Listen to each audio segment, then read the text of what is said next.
Assalamualaikum warahmatullahi wabarakatuh. Halo sahabat sejuta kisah. Kembali kami hadir bersama Anda. Seperti biasa kami akan menyuguhkan cerita-cerita misteri yang menarik untuk Anda simak. Dan kali ini kami akan berbagi sebuah kisah nyata misteri yang berjudul Misteri Genderuwo di Rumah Kosong. Pagi itu kompleks perumahanku geger. 4 remaja tanggung ditemukan meninggal overdosis, persis di rumah kosong yang ada di sebelahku. Mereka pesta miras dan juga narkoba. Setelah polisi datang dan diadakan olah TKP, mayat 4 remaja itu pun langsung dibawa ke rumah sakit Bayangkara untuk diotopsi. Sebagai ketua RT di wilayah itu, kematian 4 remaja tanggung tadi tentu menjadi beban berat tersendiri bagiku. Pertama, aku harus menemani bapak-bapak polisi itu melakukan olah TKP. Yang kedua, harus mencari jati diri siapa sebetulnya 4 remaja naas tadi, dan kemudian diketahui sebagai anak-anak jalanan binaan salah satu rumah singgah di kotaku. Dan yang ketiga ini yang paling berat, membersihkan bekas-bekas kematian yang ada di rumah itu, termasuk bergotong royong dengan bapak-bapak satu komplek untuk membuka dan mencopoti genteng di atas agar hawa mistisnya hilang. Setelah itu standby menunggu komplain warga kalau terjadi hal-hal yang bersifat mistis seperti penampakan dan lain-lainnya. Betul saja, sehari setelah kejadian, Bu Sarbini sudah mengadu bahwa pada malam setelah kejadian, di rumah kosong yang masih ada garis polisinya itu, sudah terdengar suara-suara ketawa dan juga ribut-ribut, seperti sedang ada pesta miras di situ, yang kemudian disusul dengan jeritan kesakitan. Belum sempat laporannya ku tindak lanjuti, sudah datang Bu Yuliono yang bercerita dengan versi yang hampir sama. Cuma yang ini ditambahi dengan ketukan pintu untuk minta tolong, dan setelah dibukakan, yang ada cuma kesunyian dan bau alkohol yang menusuk hidung. Kejadian yang sama pula dialami dengan Pak Ferry yang malam itu entah kebetulan atau bagaimana, ban sepeda motornya gembos. Karena Pak Sastro yang buka tambal ban di ujung kompleks sudah tutup, maka Pak Ferry terpaksa menuntun sepeda itu sampai ke rumah. Tepat 100 meter sebelum rumah kosong itu, beliau baru sadar kalau harus melewati rumah kosong yang jadi angker dalam beberapa hari ini. Tentu saja hatinya jadi kebat-kebit, apalagi suasana komplekku pasca kejadian itu jadi sepi, dan warga lebih suka ngendon di rumah, termasuk aku. Dan betul, ketika langkahnya sampai di depan rumah itu, terdengar suara ketawa cekakakan saut-sautan yang kemudian dilanjut suara botol dipecah dan juga suara orang bersendawa keras sekali yang diakhiri dengan suara tangis yang menyayat hati. Setelah itu pintu pagar halamanku yang jadi sasaran. Pak RT, tolong Pak, katanya dengan suara yang terputus-putus. Mendengar suara Pak Ferry, aku yang habis sholat isya langsung bergegas ke depan. Ada apa Pak? Benar Pak RT, katanya dengan nafas memburu. Segera aku buka pintu dan meminta Pak Ferry masuk. Setelah meminum 1 gelas aqua, Pak Ferry bisa bercerita dengan lebih runtut. Kok pulang malam-malam? Dari mana sih Pak? Kataku basa-basi. Anu Pak RT, tadi mau beli bolam, terus bannya bocor. Terus melewati rumah kosong itu, kataku menggoda. Ya mau lewat mana lagi Pak RT? Jalannya kan cuma itu. Ternyata betul loh Pak RT, rumah itu berhantu. Masa Pak? Saya sendiri juga heran kok Pak RT. Orang sudah meninggal kok bisa hidup lagi. Suaranya itu loh Pak RT, katanya sambil geleng-geleng kepala dan bergidik. Kami kemudian berdiam diri. Setelah agak lama dan hatinya mulai tertata baik, Pak Ferry lalu pamit. Giliran aku yang kemudian jadi pening, karena kalau hal ini berlarut-larut, tentu akan mengganggu ketentraman warga komplek. Melihat diriku yang galau, istriku kemudian duduk dan memberikan saran agar aku menemui Pak Bono, Ustadz sekaligus ahli ruqyah, siapa tahu bisa memberikan solusi yang jitu. Paginya aku menemui Pak Bono, dan dari dirinya aku mendapat saran dan juga metode untuk mengatasi persoalan rumah kosong itu. Karena menurut Ustadz Bono, arwah yang sudah meninggal tidak mungkin bisa hidup lagi. apalagi sampai mengganggu seperti itu. Pak, itu bukan arwah gentayangan, tapi jin. Katanya pasti.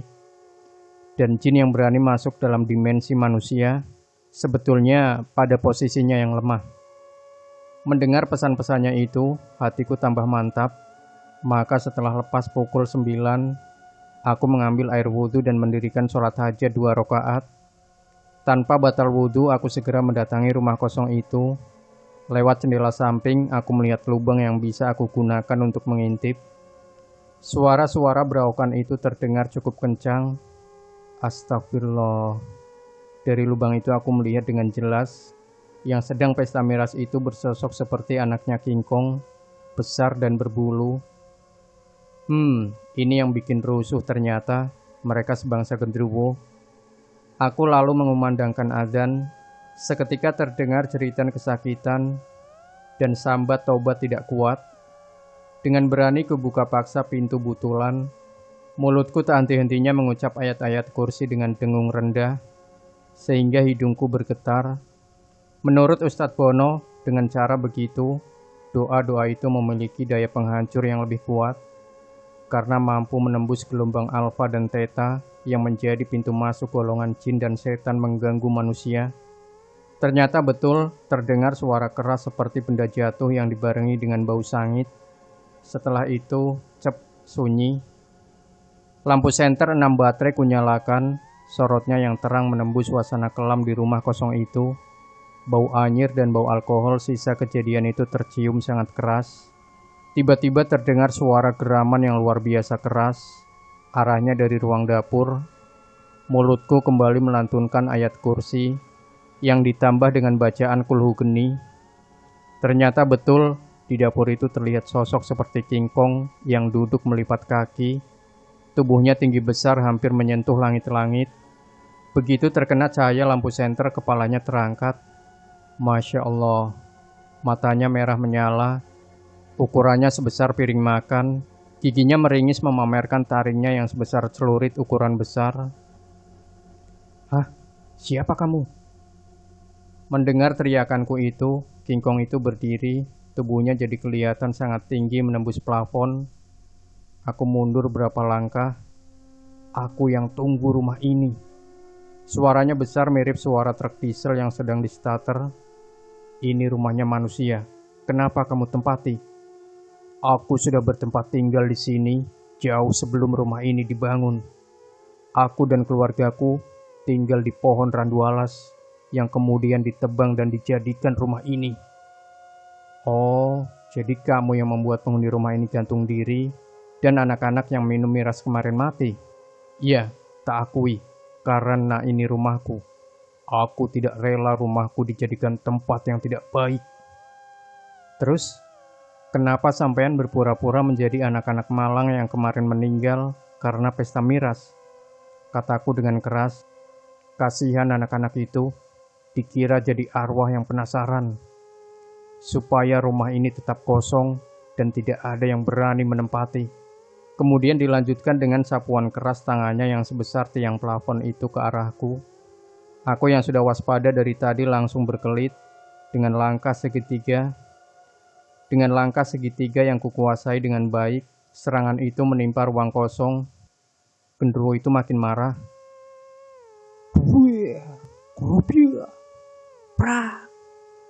Begitulah suara-suara yang kami timbulkan berdua. Beberapa kali sabetannya mengenai diriku.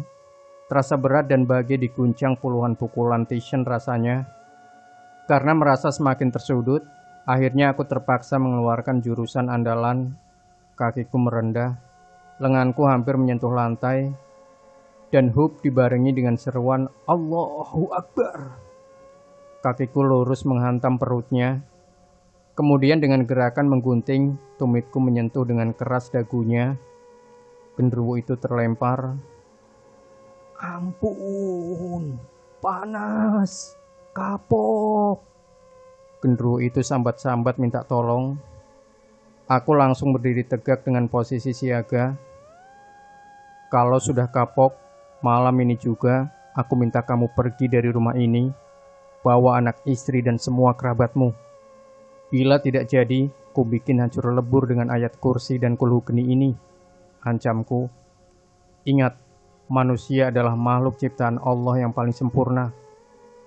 Iya, iya, aku mohon ampun. Aku sudah kapok, tidak akan mengganggu lagi. Malam itu juga dengan dibarengi suara seperti angin ribut, genderuwo itu pergi dari rumah itu.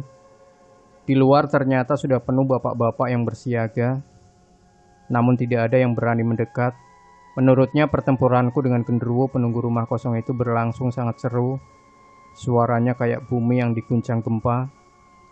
Aku kemudian duduk terfokur, bersyukur kehadirat Allah Subhanahu wa Ta'ala di pojok rumah itu, mengatur nafas dengan irama segitiga sambil mengusap tanganku yang matang biru, terbentur perabotan tadi di dalam. Sementara banyak warga yang kemudian memberikan minum dan juga memapaku pulang ke rumah. Demikian ceritaku ketika terpaksa harus mengeluarkan ilmu pencaksilat perisai diri, warisan leluhurku, untuk mengusir genderuwo liar yang mengganggu ketenangan warga di kompleks perumahanku. Rumah itu sendiri sekarang udah aku beli, dan ku pergunakan sebagai sanggar silat bagi adik-adik Karang Taruna yang ingin mempelajari, sebagai sarana untuk menyegarkan tubuh, dan juga sebagai alat bela diri. Demikian sahabat Sejuta Kisah, jangan lupa berikan komentar Anda, like, share video ini, subscribe channel Sejuta Kisah, dan nantikan kembali cerita-cerita misteri terbaru dari kami. Wassalamualaikum warahmatullahi wabarakatuh.